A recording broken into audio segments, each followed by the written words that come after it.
Okay, first question है exercise 2.2 का। Solve the following equations. Equation है हमारे पास x/2 - 1/5 is equal to x/3 + 1/4।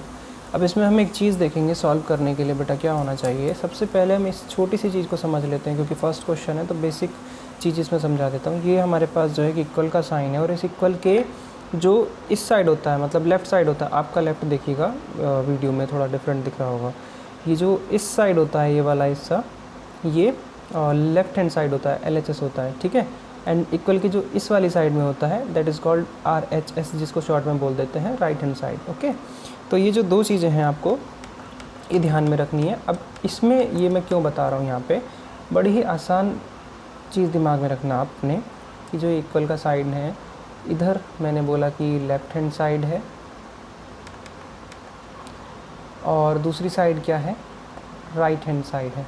Okay, तो इस लेफ़्ट हैंड साइड में आपने रखना है वेरिएबल को, ठीक है। वेरिएबल यानी कि कोई भी x हो गया, y हो गया, है ना, इस तरह की जो वैल्यूज़ होती हैं यानी जिनकी जो वैल्यूज़ फिक्स नहीं होती, इस तरह के जो नंबर्स होते हैं। ओके, ये तो हो गए। और RHS में आप कोई से भी जो कांस्टेंट होते हैं, मैंने स्पेलिंग पूरी नहीं लिखी है, ओके, कांस्टेंट हो गए जो भी, तो जो कांस्टेंट होते हैं, कांस्टेंट यानी कि 1 2 3 4 जिनकी वैल्यूज़ जो है फिक्स्ड होती हैं, आप राइट हैंड साइड उसको ले जाइए और वेरिएबल्स को लेफ्ट हैंड साइड में रखिए। अब यहाँ पे वेरिएबल जो है x/2 है एक तो, क्योंकि यहाँ पे x आ गया 1/2 के साथ, ठीक है। और यहाँ पे ये 1/2 क्यों बोला मैंने, मल्टीप्लिकेशन में है। ऐसे ये x/3 यानी कि यहाँ पे भी वेरिएबल है, तो ये वाला और ये वाला जो है वेरिएबल्स हैं, इनको आप लेफ्ट हैंड साइड में रखिए। और ये 1/5 जो है इसके साथ कोई भी वेरिएबल नहीं है, तो इसको आप राइट हैंड साइड में ले जाइए। ओके, तो अब यहाँ पे जो है मैं वही कर रहा हूँ, x/2 को तो लेफ्ट हैंड साइड में रहने दो क्योंकि अपनी जगह पे बिल्कुल सही है। ओके, अब यहाँ पे x/3 है राइट हैंड साइड में, इसको दूसरी तरफ ट्रांसपोज करो यानी लेके जाओ। तो अब ये क्या बन जाएगा बेटा, ये बन जाएगा हमारा माइनस में हो जाएगा क्योंकि प्लस में था इधर, तो ये हो जाएगा माइनस का x/3। बीच में इक्वल का साइन है तो इक्वल का साइन लगा रहा हूँ बिकॉज 1/5 को मैं राइट हैंड साइड में लेके जाऊँगा। 1/4 को इस तरफ ही रख देते हैं अभी अपनी तरफ ही जहाँ पर वो है ऑलरेडी। 1/5 माइनस का है, दूसरी साइड जाएगा तो बेटा क्या हो जाएगा, प्लस का 1/5 बन जाएगा। ओके, अब हमें क्या करना होता है, सिंपल है, फ्रैक्शन है ये एक हमारे पास, ये रैशनल नंबर कह सकते हैं। इसको हमें LCM लेना होता है जो डाउन साइड में 4 और 5 का LCM यानी कि लोएस्ट कॉमन मल्टीपल। मल्टीप्लाई में क्या आएगा, 5 और 4 की सबसे स्मॉल, वो होगा हमारा 20। तो आपने LCM लिया, जैसे ही हमने LCM लिया 20, तो हमने क्या किया, डाउन साइड में लिख दिया यहाँ पर 20 बिकॉज जो डेनोमिनेटर है वो तो हमने 20 बना ही लेना है। अब हम देखेंगे 4 में किससे मल्टीप्लाई की जाएगी, 1 तो पहले एज इट इज़ लिखते हैं, 4 में किससे मल्टीप्लाई की होगी 20 बनाने के लिए। भाई 4 का टेबल जो है करके देखते हैं, 4 5 ज़ा 20, ये हो गया, प्लस का प्लस ही रहेगा, 1 का 1 आ जाएगा, फिर मल्टीप्लाई। 5 का टेबल देखते हैं, 5 4 ज़ा 20 आ गया, 5 मल्टीप्लाई 4 करके, यानी कि ये 5 मल्टीप्लाई 4 20। ओके, तो अब ऐसे ही इस साइड भी आपने करना है। यहाँ पे ये नहीं देखना कि ये x है तो मैं क्या करूँ यहाँ पे कोई डिफरेंट होगा, नहीं, जैसे सेम मैंने इस तरफ किया वैसे ही आप इस तरफ भी करेंगे हम यहाँ पर, ठीक है। तो 2 और 3 का LCM बेटा 6 हो गया, थोड़ा सा इसको फास्ट कर लेते हैं। 2 का टेबल देखो यहाँ पे कितना हो जाएगा बेटा, 2 3 ज़ा 6, तो 3x इसको हम लिख सकते हैं, है ना, x मल्टीप्लाई 3 लिखो या 3x लिखो, माइनस है तो बेटा माइनस हो गया। यहाँ पे x अपॉन में 3 है, इस 3 के कितनी बार टेबल में आएगा, 2 टाइम्स, है ना, और ऊपर क्या है x, तो ये आ गया 2x। ओके, अब 3x में से 2x सब्ट्रैक्ट करो, यानी ये सेम ऐसे समझो आपके पास 3 पेन्स थे, उसमें से आपने 2 पेन्स निकाल दिए, तो कितने पेन बचेंगे, 1 पेन बचेगा। ओके, तो यानी कि यहाँ पे ऐसे ही हो गया, 3x में से 1x बचेगा यहाँ पर 2x निकालने पर। ओके, अपॉन में क्या बचा यहाँ पे 6 जो था ही ऑलरेडी। अच्छा, 5 1 ज़ा 5 हो गया, 4 1 ज़ा 4, और ये बीच में प्लस है तो 5 + 4 कितना हो गया, 9 अपॉन 20, ठीक है। अब हमने जैसे कि देखा था इस साइड में क्या रखना है, वेरिएबल को रखना है। अब वेरिएबल को रखना है इसका मतलब यहाँ पे केवल x होना चाहिए। ये जो अपॉन में 6 दिख रहा है इसको क्या करेंगे, अब हम दूसरी साइड ले जाएंगे यहाँ से, तो x को इस जगह पे रखो। यहाँ पे क्रॉस मल्टीप्लिकेशन में इसलिए नहीं कर रहा हूँ बिकॉज यहाँ पे 20 फिर इसके साथ आ जाएगा, फिर उसको फिर से डिवाइड में ले जाना पड़ेगा, इसलिए मैं 6 को दूसरी साइड लेके जा रहा हूँ। 9/20 को एज इट इज़ अपनी जगह पर रहने दो जहाँ पर वो है। अब ये 6 है यहाँ पर डिवाइड में x के साथ में, तो दूसरी साइड जाएगा तो मल्टीप्लिकेशन में जाएगा। ओके, ठीक है। अब चाहें तो आप 9 की 6 से मल्टीप्लाई कर लें पहले, फिर उसके बाद दोनों में HCF से डिवाइड कर दें, यानी रिड्यूस कर लें इसको, या फिर हम क्या कर सकते हैं, सीधा ही 2 से इसको डिवाइड किया मैंने, 2 जो है 3 टाइम्स, और 2 से नीचे डिनोमिनेटर में 10 टाइम्स इसको मैंने कर दिया। तो मेरा ये आ गया x इज इक्वल्स टू 9 3 क्योंकि मल्टीप्लिकेशन है तो ये आ गया 27, और अपॉन में क्या आ जाएगा 10। ठीक, तो ये आ गया x is equal to 27 upon 10, ये हमारा आंसर हो गया। ओके, अब नेक्स्ट क्वेश्चन देखते हैं। नेक्स्ट क्वेश्चन है n/2 - 3n। अब यहाँ पे भी हमें क्या देखना है, इस तरफ जो है हमारे ये n वेरिएबल होता है, ये n वेरिएबल होता है, ये भी वेरिएबल है। तो हम यहाँ पे इन तीनों के एलसीएम ले लेते हैं, 6 का, 4 का, 2 का, क्योंकि यहाँ पे तीनों ही वेरिएबल्स हैं और लेफ्ट हैंड साइड में ही है। 21 कांस्टेंट है, राइट हैंड साइड में बिल्कुल अपनी एग्जैक्ट जगह पर है, जो जहाँ पर होना चाहिए। अब n का, 2 का, 4 का एंड 6 का वेरिएबल कितना एलसीएम कितना बनेगा, 12 है ना, क्योंकि 6 के टेबल में भी आ रहा है, 4 में भी आ रहा है, 2 में भी आ रहा है। तो मैं यहाँ पे डायरेक्टली ना लिख के इसमें थोड़ा सा एक बार डिफरेंट तरीके से इस वाले को समझा देता हूँ। n/2 यहाँ पे किससे मल्टीप्लाई होगी, दोनों में, अब मैं डाउन में 6 से, क्योंकि 12 बनाने के लिए 6 से ही होगी, है ना। ये हम इक्विवेलेंट फ्रैक्शन में या इक्विवेलेंट रैशनल नंबर जब बनाते हैं तब हम सीख चुके हैं इस चीज़ों को। ठीक है, 3n/4 मल्टीप्लाई 4 में किससे होगी बेटा, तो ऊपर भी तो उससे करेंगे, न्यूमरेटर में भी 4 3 12, तो ऊपर भी कर दो यहाँ पर। ठीक है, थोड़ा सा 3 ज़्यादा, ओके, प्लस यहाँ 5n हो गया। ओके, 5n 6 में किससे मल्टीप्लाई करें, 2 से करेंगे, यस, 2 जा, ऊपर भी 2 से करेंगे, इक्वल्स टू 21। अब ये सब क्या हो जाएंगे यहाँ पे, ये 6 2 12, 4 3 12, 6 2 12। तो मैं क्या कर रहा हूँ अब यहाँ पे, ये तीनों क्योंकि एक जैसे हो जाते हैं तो हम उसका क्या कर सकते हैं, एलसीएम ले सकते हैं ऐसे करके, एलसीएम नहीं, एक ही बार हम उसको लिख सकते हैं 12 में। ठीक है, एलसीएम तो हमने ले लिया है, ये हो जाएगा 6n - 3 3 कोएफिशिएंट्स की हमेशा मल्टीप्लिकेशन होती है, यानी जो कांस्टेंट टर्म आपको दिखाई देता है इसके साथ में उसकी मल्टीप्लाई होती है। ये कोएफिशिएंट है n का 3 3 3 9 n plus 5 2 10 n is equals to 21। ठीक, अब यहाँ पे क्या है, ये प्लस का है, ये भी प्लस का है, इन दोनों को ऐड कर लेते हैं और इसको माइनस कर लेते हैं, यानी कि 10 and 6 कितना हो गया हमारे पास, 16n। ठीक है, और माइनस का हो गया हमारा 9। अब n तो एज इट इज़ लिख देते हैं, n बचेगा यहाँ पर। अब 16 में से जो है 9 सब्ट्रैक्ट कीजिए आप, कितना बचेगा, यस 7 बचता है। तो हमारा आ गया 7n, लाइन छोड़ देते हैं, 7n/12 इज इक्वल्स टू 21। अब ये डेनोमिनेटर में है, यानी डिवाइड में है, और ये मल्टीप्लिकेशन में है। इसको दूसरी साइड ले जाते हैं, 7n इज इक्वल्स टू 21। ये कहाँ जाएगा, मल्टीप्लिकेशन में जाएगा, बिकॉज डिवाइड में है तो जाएगा 12 मल्टीप्लाई में। अभी इसको मल्टीप्लाई नहीं करेंगे हम, क्योंकि ये डिवाइड हो जाएगा 7 से। ठीक है, इसलिए मैं यहाँ पे डिवाइड नहीं कर रहा हूँ। 7 यहाँ पे मल्टीप्लिकेशन में है, और तो आगे जाके कहाँ जाएगा, ये डिवाइड में जाएगा, 7 ये आ गया डिवाइड में। अब मैंने इसलिए नहीं यहाँ पे मल्टीप्लिकेशन की, बिकॉज ये 7 से 3 टाइम्स डिवाइड हो जाता है 21। ओके, तो यहाँ पे हमारे पास आ गया n is equals to 12 3 36। Okay, तो ये आपका सेकंड का भी आंसर आ चुका है।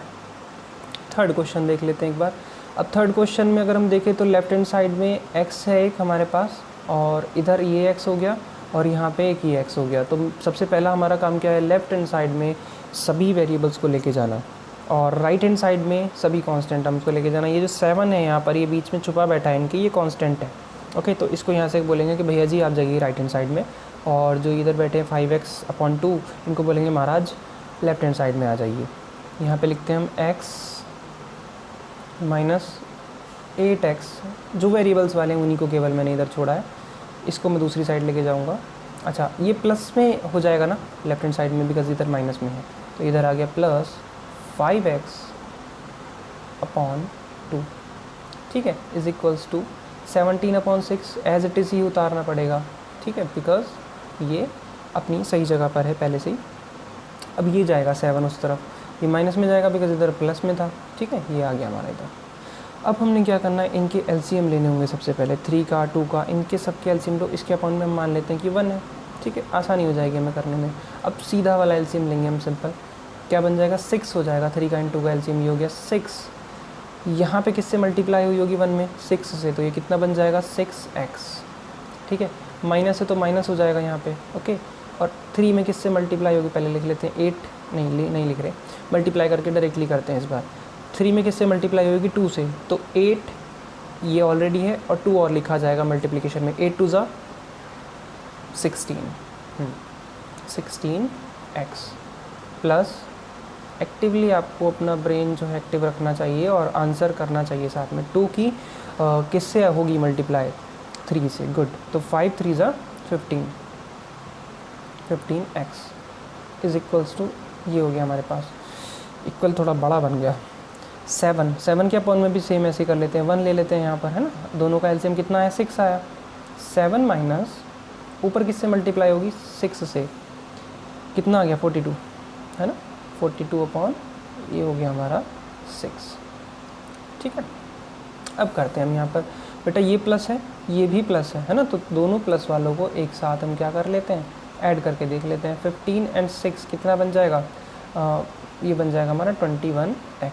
मैंने दोनों को साथ में ऐड कर दिया, 15 को और 6 को, बिकॉज दोनों प्लस के हैं, सेम साइन वाले एक साथ ऐड हो सकते हैं, चाहे माइनस में हो चाहे प्लस में हो, ये दोनों प्लस में थे इसलिए ऐड कर दिया। अब ये डिफरेंट है, माइनस का है, तो ये इसमें से सब्ट्रैक्ट करना चाहिए हमको। 16, 21 में से 16 माइनस करो, कितना आता है, यहाँ पे बचेगा हमारा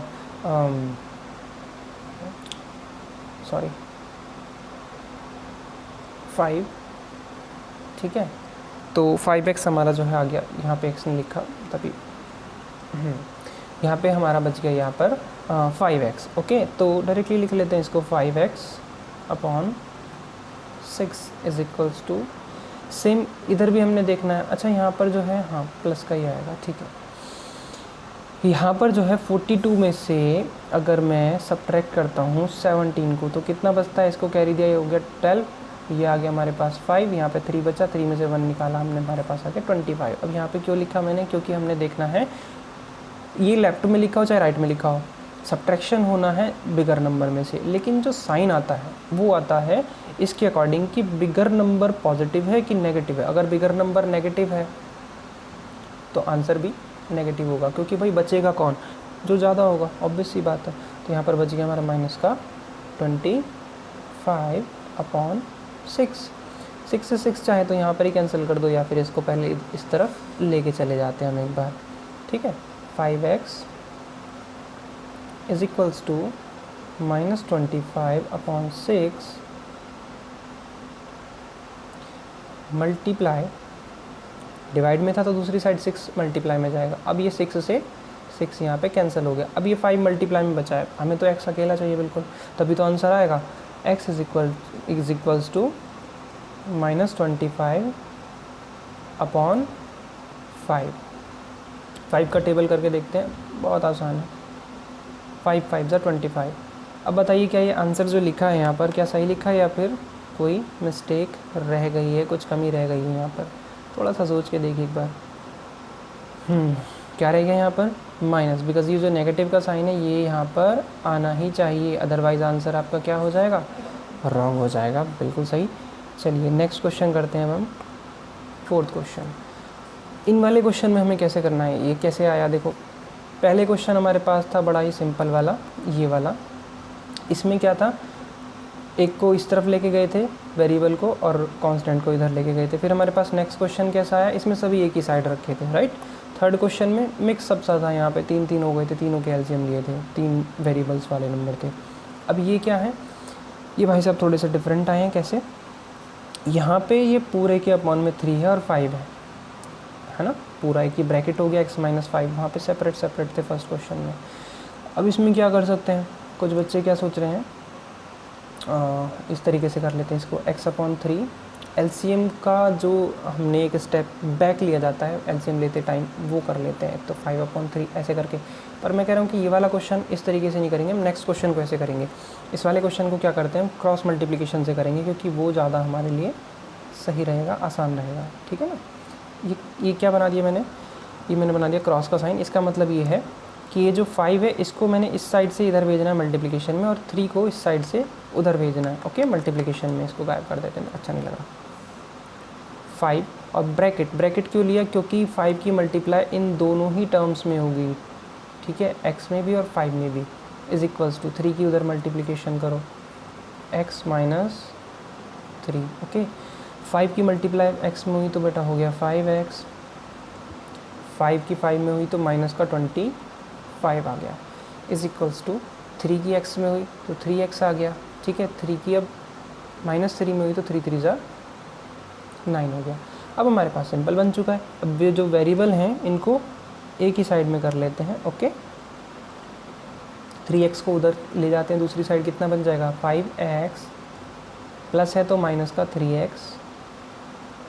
इज इक्वल्स टू ये माइनस का 9 है, इसको इधर ही रखो जहाँ पर ये लिखा था। अब ये माइनस का 25 है, मुझे राइट हैंड साइड में लेके जाना है, क्या बन जाएगा, ये बन जाएगा प्लस का 25, है ना। अच्छा अब बताइए, एक प्लस का है एक माइनस का है, तो कितना बचेगा हमारे पास इस साइड राइट हैंड साइड में। राइट हैंड साइड में हमारे पास बच जाएगा प्लस का, क्योंकि बड़ा नंबर कौन है 25, पॉजिटिव, है ना। सब्ट्रैक्ट कीजिए, कितना बचता है इसमें 16, गुड, हमारा बचा 16 आंसर, ठीक है। अब यहाँ पे 5x में से 3x निकालने, जैसे मैंने पहले क्वेश्चन में बोला था कि पेन का आप एग्जांपल याद रखना, कितना बचेगा 2 पेन बचेंगे या 2x बचेंगे। अब ये 2 को ले जाते हैं उस साइड डिवाइड में, डायरेक्टली टेबल कर दूँ, 16 को डिवाइड कर देता हूँ 2 से, कितना हो गया हमारे पास 2 8 जा 16, है ना। कभी कभी हमें इस तरह से भी कर लेना चाहिए क्वेश्चन को, शॉर्टकट में एक लाइन बचा लेता हूँ लिखने से मैं भी,